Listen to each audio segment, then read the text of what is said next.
All right. I think we're good now. It should be good. All right. So the date and time, it is currently 2:20 Thursday, April 22nd, 2021. My name is Jack Warner. Your name is? Lou and Koval. All right. Would you mind sharing some demographic information for the study, such as like your race, ethnicity, age, gender, stuff like that? I am a 61-year-old female, white. All right. And can you kind of just give us a brief summary of kind of your primary things you do on a day-to-day basis, like your activities or your job, stuff like that, things you find fun, working out, other stuff like that. I am a legal counsel for Laird Connectivity. I started in March, so I am working. Right now, I'm working full-time at home. We're a global business, so schedule is pretty flexible. Sometimes I have to get on later at night. It's the first time that I've done full-time work from home. So in addition, I try to work out. I used to be an athlete for University of Michigan, so it's been a long time, but I do try to keep myself somewhat in shape. So I'm trying to figure out ways.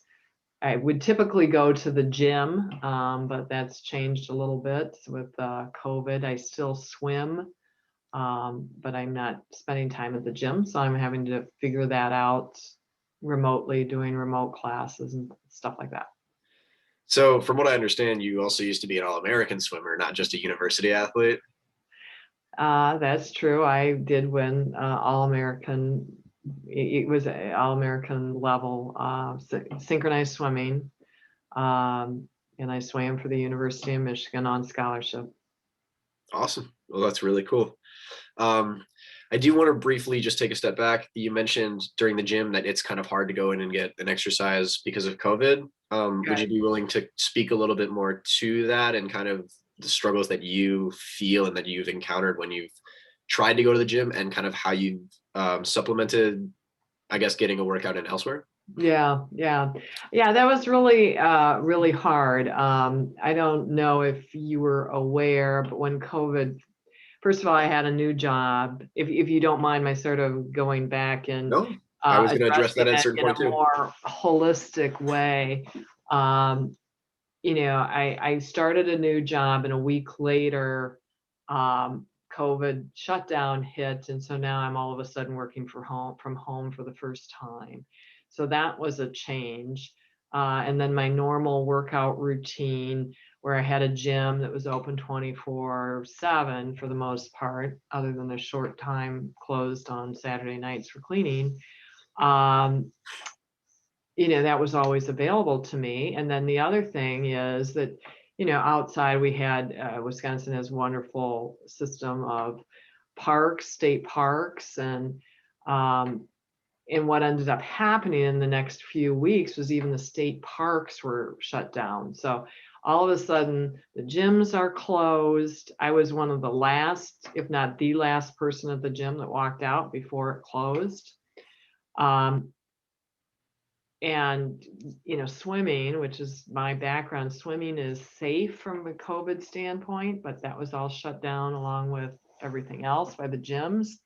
And then I was really frustrated with alternatives. Okay, you can go outside and walk. Well, that's fine, but you get pretty sick of walking around the block after a while. And I'm Yeah. not a runner, and that especially even with my age, I was never a runner. And then it's not something my joints or anything appreciate. I don't have a good run, so it's actually there was a coach in my high school days that said, please don't run, or if you do have to run, you run like a bird with broken legs. So it's not a pretty sight. So, when you're asking me about um, working out alternatives, running wasn't there. I'd like to hike, but hiking was becoming less and less viable, even on the weekends when I could drive somewhere and go. Um, so I did, the gyms were just shut down. And then when gyms opened up, it was masking, and there were some some changes that went along with it. But even then, people did not stay away from me. It was really problematic at the gym. So I really just swam. I just sort of said, that's it. I'm just going to swim, even when the gyms reopened. And I don't even know when that was, maybe January. Okay. Well, I mean, it's certainly frustrating that we do live in a time where that you're forced to stick to a certain, activity because of how poorly the situation is and how dangerous it is for others to be interacting with each other. I am glad that you were able to find a certain aspect that you were able to still get in physical activity, get in a workout. Well, an online yoga, I will have to be a big fan of. And there were other online classes, but again, I don't know, I didn't do so well. I did well with the online yoga Okay. with Adrienne, All right. that everybody goes to. All right. Um, well, I really quickly just want to ask a couple more base questions. You did mention something that I do want to go back to it in just a second, but really quickly. So, would you be willing to give us some idea of where you're living and kind of what it's like in that area? And I mean, As far as just geographic or my circumstances, I mean, I yeah, live just in geographically. West Dallas, Wisconsin, which is an inner suburb of Milwaukee. Okay. Um, Ooh. West Allis is really named for Alice Chalmers. Alice Chalmers is a global manufacturer of all sorts of industrial equipment, many of which still operates today. Um, and this town at one time probably had the highest highest population of skilled blue collar workers like tool and die makers, etc., in the world.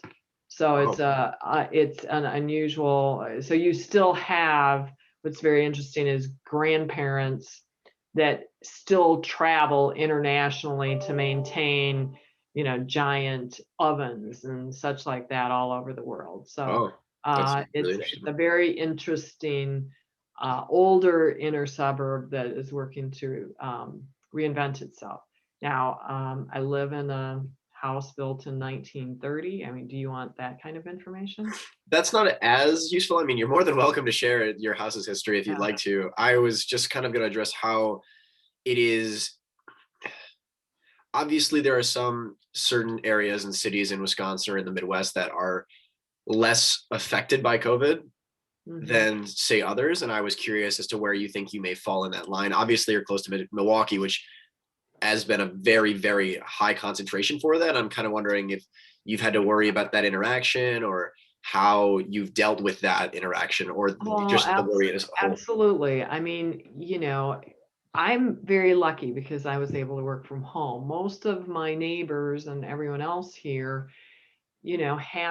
have jobs where they have to show up. That would be considered essential workers, but it would be whether it's retail or industrial or grocery, uh, and watching the missteps and misunderstanding. Like a lot of grocery workers um, got ill with COVID because the managers and the employers were saying, we're not going to let you wear masks or take um, simple preventive measures. The same time, the healthcare, there was, Milwaukee is a very segregated city.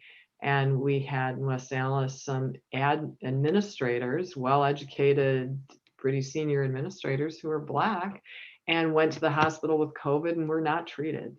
Wow. So it's very disturbing, Yeah. the missteps and lack of treatment that went on in my neighborhood. And I've talked to others since then, not even in the neighborhood, but in the general area. I don't know that Milwaukee area did a very good job in treating people with Okay. COVID. Interesting. Well, that's certainly something. So then obviously you would say that you had to be incredibly careful when going out in public or doing anything that revolved like Well, super. shows And I have always had really good health and maybe been a little bit taken that for granted. But the guy I date was very, very concerned about getting COVID because of an asthma condition. So I was trying to be not even so careful for myself, but for him. And I knew my son would be probably fine because initially he was younger, and whatever. But at the same time, we didn't know. And I think that's the one thing that's bothered me through this is even if people say, "Oh, no big deal, I'll get it, and it won't be that bad," we don't know what the long-term effects are. Very true. And I find it very interesting. I keep reading up on it. Is this whole thing about, I'm going to call it chemo brain, but it's really a brain fog, and it's very similar to what people who've had chemotherapy go through. Yeah. So I am going to really quickly take a stop. I realized I did make a quick mistake. I want to follow after on some how you feel about side effects and then briefly go into your employment. Okay. I do just really quickly want to state the deaths and kind of cases in Wisconsin that we've all had. Obviously, you've known as you're in a high concentrated area, but it is just something that we're supposed to be doing. Hmm. So the deaths in the area or in the United States are at 566,494 people due to the COVID crisis. In Wisconsin, there's been over 592,000 cases, 592,888 to be exact. And in deaths, there is been, for Wisconsin alone, 6,724. However, there is hope as total people that are vaccines that have been administered has reached a number of 219 million, which is very good for our population and slowly booming, which is certainly great. Um, yeah. So anyway, I'm sorry to have chopped that up right there. I should have added that at the beginning. That was a mistake by me. No, don't apologize. I mean, it's very interesting because I was just listening here about an hour ago of the fact that, we have 50% of the population that's refusing to be vaccinated, and which is, extremely scary, as well as what it appears that children are now um, more and more susceptible to this latest virus, and the numbers are shooting up there. And the young people are thinking, hey, no big deal, and are refusing too. So it's going to be very interesting to see how we continue to manage it. I mean, actually, as of yesterday, I'm fully vaccinated. I've made it through Awesome. my 2 weeks. So Good to hear. That's really awesome. Congratulations. So I do want to briefly talk about, you mentioned earlier in terms of employment that you started working kind of during the pandemic. yeah. And I'm kind of curious that it's obviously nice that you do have a very good job and a very good grounding and a very good base that you're able to work while some people aren't. My question is, are there any challenges? Has COVID affected your normal lifestyle when it comes to working in any other way? I mean, I don't know if you would know solely because you started during a pandemic, but how do you think things maybe would have been differently or done differently? Or Oh, we've actually, my boss and I have talked about it. The plan was when I started, I mean, one of the strange things is I went to a management and sales and management meeting before my other employment ended. There was an overlap there, and it's because it's only done once a year, and my prior employer allowed me to do that, which turns out it was critical because it was the only time I got to meet people face to face. okay, So that was helpful. But the plan was, once I started, that certainly within the first year, I would have visited each of our locations, including our location in Malaysia, and to build the relationship. Since I'm the only legal person representing the legal department in the company, it was essential for me to meet with all of these folks face to face and develop relationships, because it's, I they don't report to me, so I have to work with them really based on the quality of our relationship. okay, So that was a critical part, and that was what was planned. Um, all of a sudden, COVID shut down, travel ban, everything else. I'm brand new. And now I need to build all those relationships and somehow be able to deal with compliance and just all sorts of things, and actually repair some of the relationships with the legal department, because my predecessor was an issue and had Oh, damaged a lot of relationships. So now I have to do all that from home using electronic media that was frankly new to me. okay. So everything was new. The company was new. The media was new. No face to face. I think I do build relationships well, but that whole communication, nobody is stopping by to see me. There's no personal chit chat unless I really reach out and create it, and it has to be done electronically. So Wow.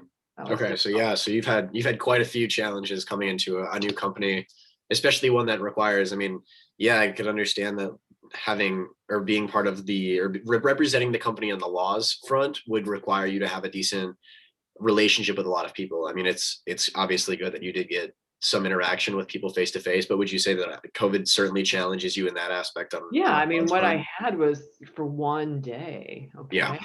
I mean, and it was still limitations, and so, and even so, one of our VP of sales, I had very little communication with because she was very, very sick. Oh, well, I wonder what she probably had, and before there was testing for it.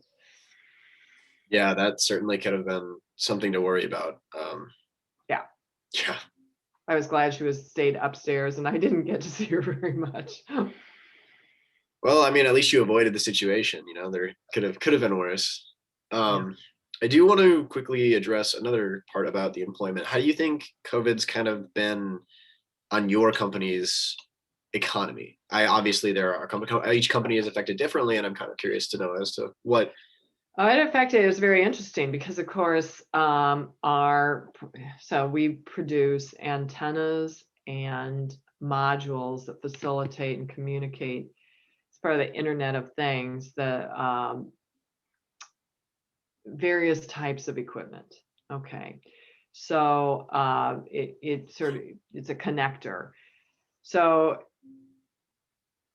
for what a portion of our business is called cold chain. Okay, cold chain is modules that measure temperature and make sure that, say, shrimp always is frozen at each step of the distribution chain, and it doesn't warm up and spoil. Okay, so that then you'd have bad food. Okay, well, obviously that services industrial food, a lot of restaurant, schools, etc. All that shut down. So that business is gone. I mean, it just totally gone. The same antennas and modules service medical equipment, that talk to one another and talk to the networks in the hospitals, etc. Obviously, the demand for that went through the roof. Our production facility is in Malaysia. Oh Well, wow. Malaysian government shut that down early on. They were in Asia. They were affected by COVID early. So now the medical equipment that we have a lot of demand for, we can't get product because our production manufacturing is down. Wow. And any opening up has to be negotiated with the Malaysian government. Wow. Now, there was another little wrinkle here. We used to be owned by a British conglomerate. Okay.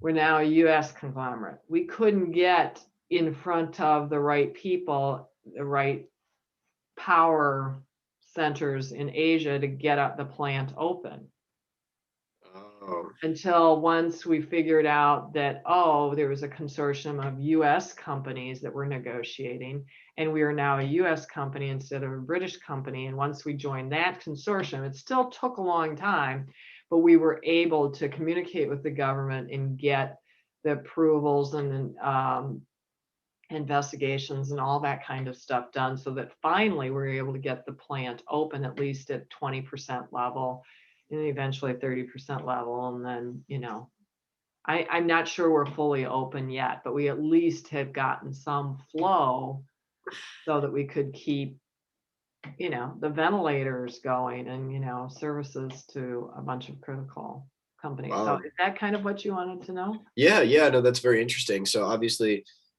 you didn't struggle as much as say some companies would that didn't have any I guess appeal to the medical market. Right. But obviously there are even for a company that engineers and creates and makes and manufactures tools that are useful in a pandemic like this, it seems very interesting that you still had to jump through some hoops and there were still some challenges, even being kind of in all the right places. I mean, you mentioned that obviously you were a US conglomerate. Once you moved to the US conglomerate, you were still able to finally negotiate, but it still took a long time, even though it was a medical manufacturer. Right. Seems Right. very interesting. Okay, interesting. Wow. So I did. on balance, we had to lay off. All of us took 2 weeks unpaid furloughs. Okay. Okay. And that probably saved the company a couple $1 million, two or three Wow. All million right. dollars. Um, but in the long term, I'd say we came close to making our budgets, etc. So Wow. That's so. I mean, it's quite interesting that you weren't punished. I think punished is the wrong word, but you certainly didn't struggle as much as other companies did. And it still seems that you obviously had some challenges to get through. COVID still presented some challenges oh, for even a company that absolutely, was great absolutely. already. Wow. Very interesting. So you mentioned obviously that you work at home and that you try to get some physical activity in your day-to-day lives. I kind of want to address the family and household aspect for you and just kind of so obviously you mentioned to me in our pre-interview, and I know personally from our experience that you've kind of worked at a company for a long period of your life. How has your schedule, your daily schedule, kind of been shifted, right? Because obviously now you're at home. How do you self-regulate? How do you do these things? I mean, I assume do you have an animal or a pet there with you as well that has to Well, be I taken have care my of? son's dog here, Okay. so that's first thing. I mean, usually she would be let out every morning when I'd go to work and stayed outside. She's Okay. getting older, so for her, COVID's been great All because, right. on those super cold days, she didn't have to stay outside. And she's getting older, so that's probably good. The whole staying at home has been a very interesting thing.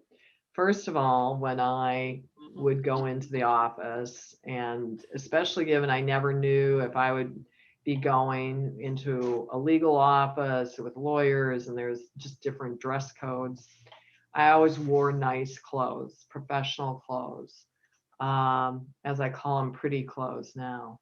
All right. So all of a sudden I'm working from home. There's no need for me to wear any pretty clothes.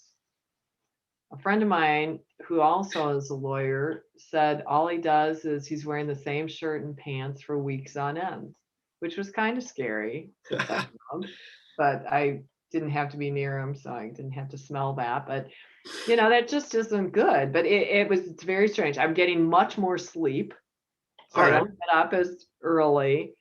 Um, I've been grateful for not having to go into the office during snowstorms, so I can let the snowstorm sort of continue. And if it ends at noon, I go out and run the snowblower at noon. All right.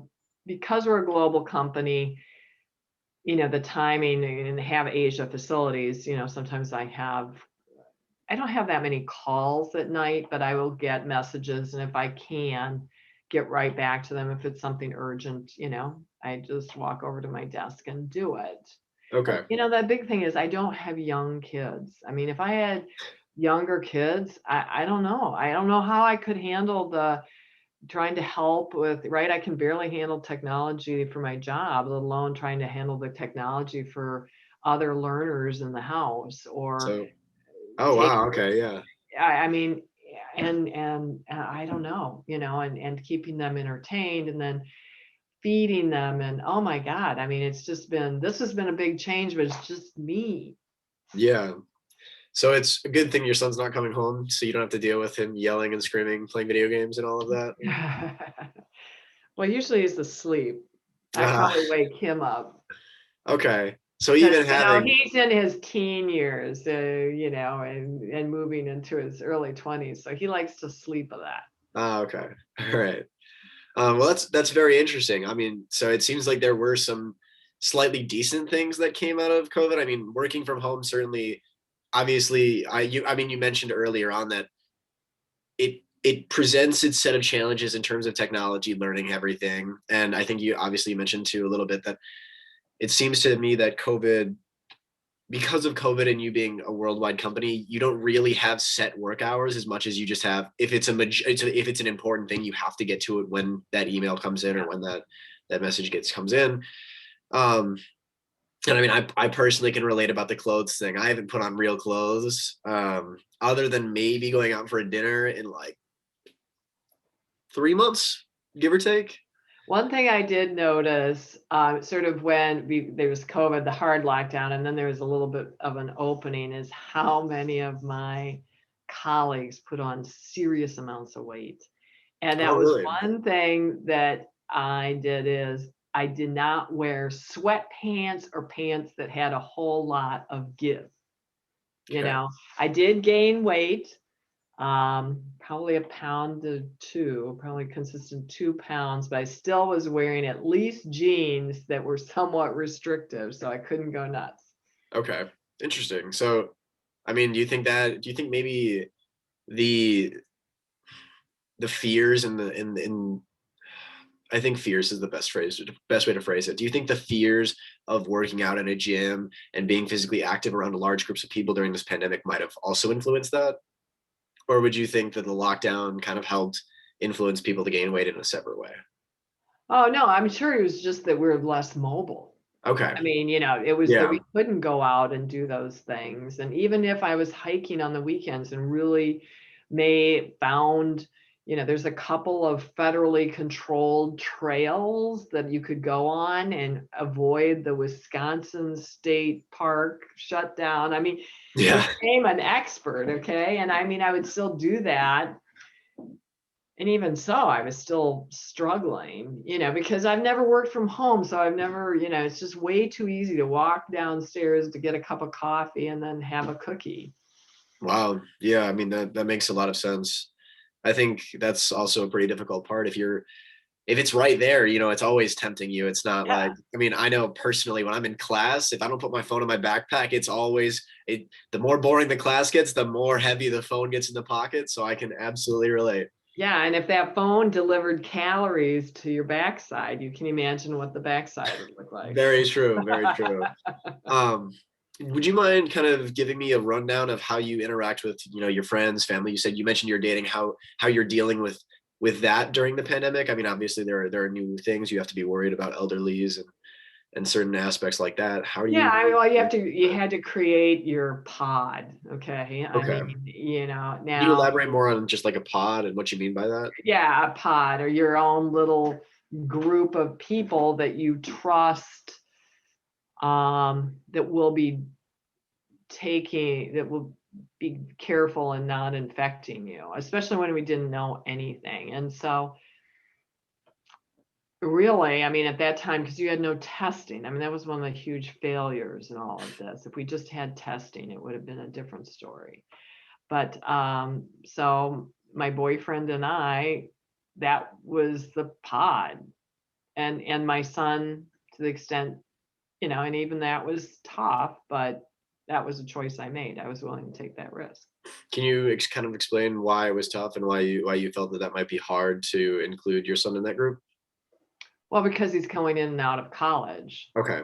So there's So less. that when there was a potential risk there, but I'm going to take that risk. But the problem is, it's not just my risk, it's just then I'm introducing that risk to my boyfriend.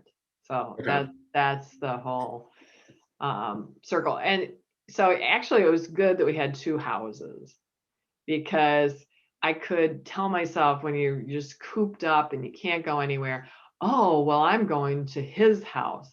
Now, that wasn't new or really that different, right? But it felt like it was somewhere to go. Okay. Wasn't Yeah. my house where I had spent all day. So I worked Wasn't walking from around my the same house. block. Okay. Huh? No, excuse me. I'll let you finish. I just suggested that it wasn't walking around the same block. Right, yeah. I mean, you just and so I would take the dog and I would go to his house, and I'm sure it was the same for him. After a while, he gets like, "Oh, I have somewhere to go." I did a lot more cooking, because you couldn't go out to restaurants or anything. I mean, after a while, some of the restaurants got into takeout, but even so. Okay. Wow. Yeah. No, that makes a lot of sense. I mean, it's nice that that does seem to be a good position you were in. I mean, obviously the two houses is great that you're able to get out. Even like you said, it's just for a brief moment of saying, "Well, I have somewhere to go. I'm not stuck here. I have this Right. opportunity." Yeah, so we It's just very go fair. there, and all we did was go back and forth between our 2 houses, but somehow that made it you're almost tricking yourself into making it a little more manageable. Okay, that's very fair. Um, how do you necessarily deal with interacting with family? I mean, are you in range to see any of them? Are you able to see any of them? How does that Oh, kind of yeah, work? yeah, of course, the perfect world would be, "Oh, we'd have family Zoom calls," but no, I don't have family Zoom calls. No, okay. So, my brothers, they live farther away, so we just connect, um, via phone. So that didn't really change anything. When there was the shutdown, when I had the furloughs, I decided to go and see my mom. My mom is 86 and she shut down completely. She would go to the grocery store, but that was it. So she Oh, hasn't been out to eat and she's still that way. well, have She's fully vaccinated now. So I don't know, maybe she talks to neighbors a little bit, but I don't think she's gone out or done very much. But when I did go over to see her, and that was risky. I mean, I had to, at the same time, I mean, I was so limited and so careful, but it would have been nice to be able to take a test, like you yeah. can now before you go. Um, and I stayed the week. And so I got her out. That was the real focus is I would drive and we would go places just even in the car and the weather was good and would walk around and a couple times we ate outside at restaurants. Wow, okay. So that So, was about it. wow, all right. Yeah, obviously you seemed very limited. You mentioned briefly, sorry, I'm still trying to process. So you obviously you had to be very safe. It's nice that there were opportunities for you to take her outside and get her just out of the house, even if it wasn't like you said to a destination. You were still able to trick your brain into believing that there was Yeah. something. Yeah. In terms of safety, she's elderly, and she apparently didn't go out during the pandemic very much. What did you have to do to kind of prepare for that? Did you have to limit yourself at all when you went out to see her? In terms Oh of yeah. I travel mean, and interaction with people. yeah, yeah, I did. Absolutely. I'm sorry. I shouldn't have talked over this. I've got to learn better on Zoom, not to interrupt people. Oh no, not at all. Um, yeah, I just was super careful. I wish I would have had a test to be sure. Well, actually, the first time I went over, I took the boat over, Oh wow. the ferry. So that was another potential exposure. Um, and my brother Brian picked me up. So those were all chains. I had to have that discussion with him. How safe was he? How Would I be picking up something that could then share with my mom and, would likely kill her. So, oh, um, yeah, there was some kind of difficult conversations. yeah, I mean, would you be willing to obviously if it's uncomfortable, I'm not gonna ask you to or I'm not gonna pry too much into that, but would you be willing to kind of explain a little bit more on that, the uncomfortable side of that aspect? I mean, the harsh reality of you going to interact with family even during that time, even if it was in Yeah. real time and you were well prepared. Well, um, my brother Brian, who's going to pick me up. I didn't know what kind of work he doesn't have an outside employer. He does work, so I wasn't sure about that. But I was more concerned actually about his wife, who is a college professor, and I think at that time they were still maybe going in, or they were, there was a bit of in person meetings and etc. And that's where, to me, that was the weakest link of where, and then also the two of them were meeting her daughter's extended family and boyfriend's family working on this house that they bought. So again, there's another group of people that I was uncomfortable with. What were you could be working very closely together, working on a floor or putting up a wall or something.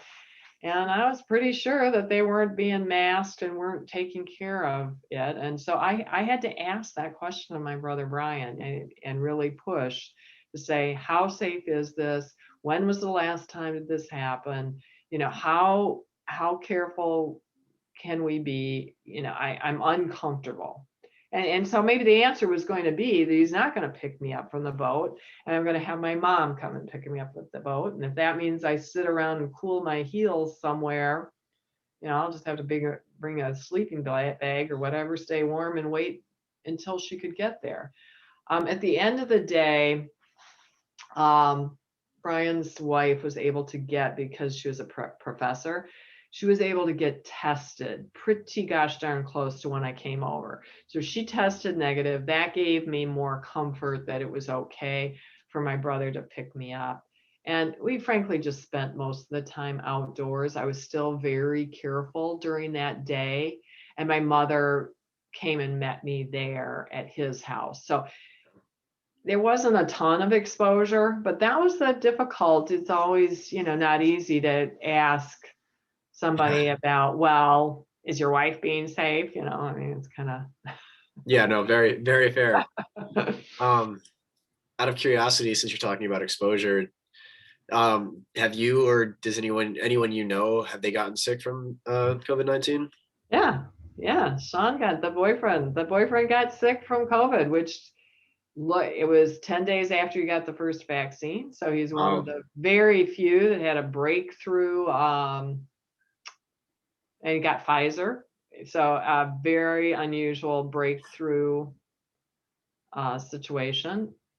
I tested 5 days after his positive test, which I understood is what was suggested I do, even though my doctor, frankly, wasn't asking for a test. He says, well, just see how it goes for the next 5 days, stay quarantined. Well, that wasn't too hard, right? Because I'm working from home with the dog anyway. So it was just me and Maddie, the dog. So, but after 5 days, I realized, became very apparent, my friends would not see me ever, even outside for a walk, unless I got a negative test. So I found a free public PCR test, because my whole thing is I didn't want a false positive. I wanted to make sure it was really accurate. So I went and did the PCR test, waited a couple days, and it came back negative. So that the question is, how did my boyfriend get exposed when he was so hyper careful? Interesting. I don't know. And obviously I was with him when he was positive and I didn't get it. Wow. What's that about? I don't know. Incredibly lucky for sure. Yeah.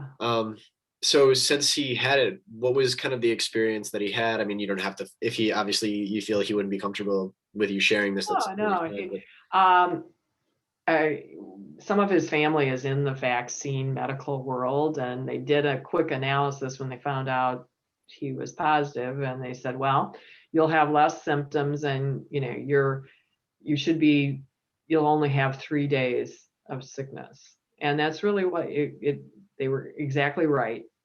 He was sick for 3 days. The tough And then, ongoing after effects of being tired. But of course, the worst one is the loss of taste and smell. And that's still going on. You can taste salt now, sort of salty, sweet. Is able to smell like a faint smell of cinnamon today for the first time. But he's at least 3 weeks out of his 14 Wow. days. So it's it's long. Wow. Yeah, that's wild. And he's still not there yet. I mean, he's just baby steps.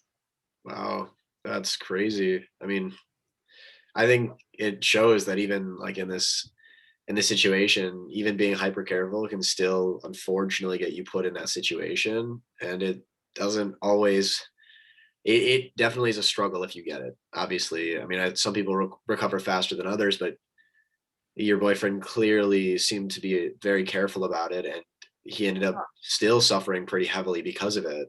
Yeah, I mean, as like I said, he was like an Uber Fauci. Yeah, Yeah. wow. And Wow. then, okay, then do you want a funny story or are we short on time? No, we have all the time in the world. I'm not gonna rush you. We're Okay, all so, good. well, I don't know. This is more a funny story. So that because couldn't taste anything, but he needed to eat and he was too, he wasn't cooking very well or eating very well for himself. So I made things like a pasty and other things. However, the dough, I'd taken a pasty class, that the dough was frozen and I was supposed to use it in 3 months, and that was back in 2018. And so I rolled it all out and it seemed to be okay. And then I, took the ground beef that was in the freezer. I mean, it was fine, but it might have, been a little off flavor, right? Because it had been in there for 2 or 3 years. And I cooked all that stuff up and I made it for him and, he had no taste So or it just didn't smell. bother him at all? Right. So with a Wow. pasty, actually, I made two of them. And I said, the goal is after the one you ate, I said, someday when your taste and smell are back, we will both taste the other one and see how bad this thing really is. Wow. You guys gotta put some serious stakes on that one. Well, not really. But so I tried to use it as an opportunity to, clean out my freezer of old food. All right. Well, that's certainly a creative way to use something that has taken over your life, I will say. Um, I want to kind of move a little bit more forward here, and just kind of briefly touch a few other points, and then we'll be able to wrap it up. I've only got a couple more for you. One of them being, you mentioned obviously that you're fully vaccinated. Is your boyfriend fully vaccinated by this point? Yes, as of today. Yes. Okay. Well, congratulations to both of you. Um, Kind of just, I wanted to really know, do you have any concerns about the vaccine or kind of what you think? I mean, you mentioned that you don't know the future effects of COVID. Are you concerned at all about the future effects of the vaccine by any chance, or kind of? Not really. I did have pretty bad reactions, especially to the first one, Okay. to the first shot. And so I met with my doctor, my allergist, and it triggered a nasal congestion, a typical allergic reaction, which was allergies to, hay fever reaction. So I had a lot of sinus congestion and stuff like that. And it just took me by surprise. And I ended up with a sinus infection, which always happens when that happens. So it was okay. Eventually, but I did seek help, and with the concern being, okay, how can we prepare for the second shot? Which we did. We did, I did take some really strong some decongestants and stuff before the second shot, so that the effects weren't quite as bad. So Oh, all right. That's I'm not an anti-vaxxer. I remember actually questioning the doctor when my son was born, should I be concerned? And man, I can still see the anger and intensity in his eyes right now about how, there is, the scourge of these diseases that these vaccines have helped prevent. And I think we're seeing that again right now in our lifetime. I mean, polio, all of these things, he says, you just don't even understand. And that, the way I view it now is I just say they're magic. I said vaccines are magic. All right. So, Well, that's good to hear.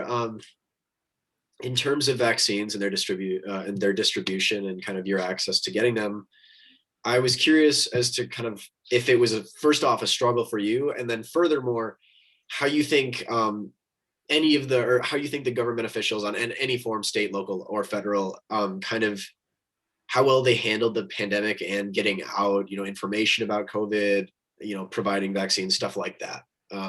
Obviously, we can take that well, one step at a time. whole COVID and the misinformation, the confusion, the lies, has been horrible. And I kind of agree with Deborah Birx is, that the amount of deaths should be at 100,000, not 500, not those horrible numbers you just rattled off. Yeah, So the 566,000. communication was horrible. The politicization is horrible. I mean, they're now looking back, and the sort of Republican base and Trump's Republican base, frankly, would have all supported a mask mandate early on because they wanted to keep their businesses going.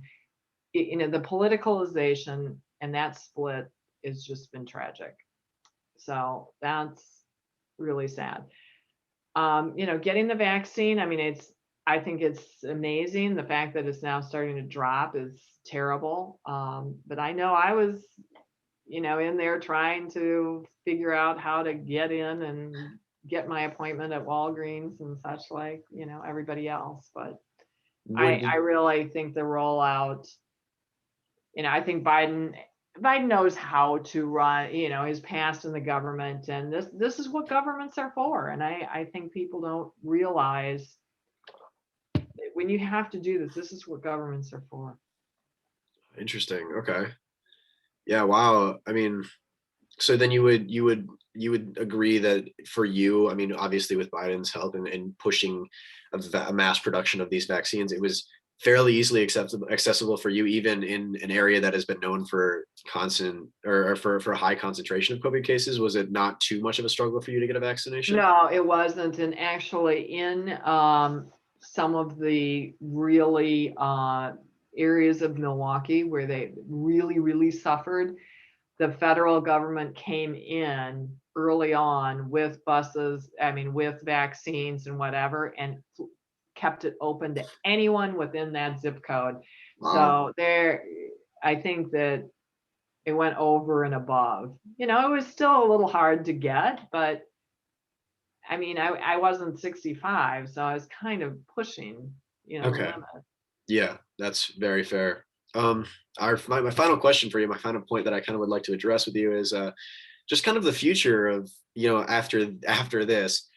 I don't know if you've experienced any other pandemics. Truthfully, I certainly hope not. But um, I mean, now that you've kind of experienced, or now that you are experiencing what this pandemic, this COVID vaccine or COVID pandemic, how do you think it's transformed like your viewpoints on, work, spending time with your friends, and even interacting with family members? I mean, do you think do you think you'll ever be going back into work again since you've able? No, that you're absolutely right. I will probably request, I will likely request to continue working from home. Again, I don't have small kids. That would be a different story. I don't have even teenagers or whatever. I don't have any distractions at home. So that works for me at this stage of my life. That will change. I'm very involved with going to the theater and the ballet and all sorts of cultural events, and being involved in business organizations with a ton of events. I keep a wide network of referral sources and built that up over time. As a lawyer, I think that's important. I don't know, especially given my age and the pandemic hitting at the same time, will I maintain that large a group, and how will I maintain those connections? Some of them I will. I think that younger professionals are going to need to get back in the office or do something, because mentoring and the things that you learn by watching more senior people in action, there's just so much stuff you learn. I think they won't get that unless Okay. they figure that out. Do I need that? No, because I'm at that sort of end point of my career. So for me, again, I'm lucky. I have a lot of those networks already established. If I pick up the phone and say I'm Luann Koval to so and so, and they'll say, "Oh, well, Lou, what can I do for you?" Blah blah blah. Okay, I've already established that relationship. That's going to be tougher for people coming behind me. I Okay. think that COVID will have changed that.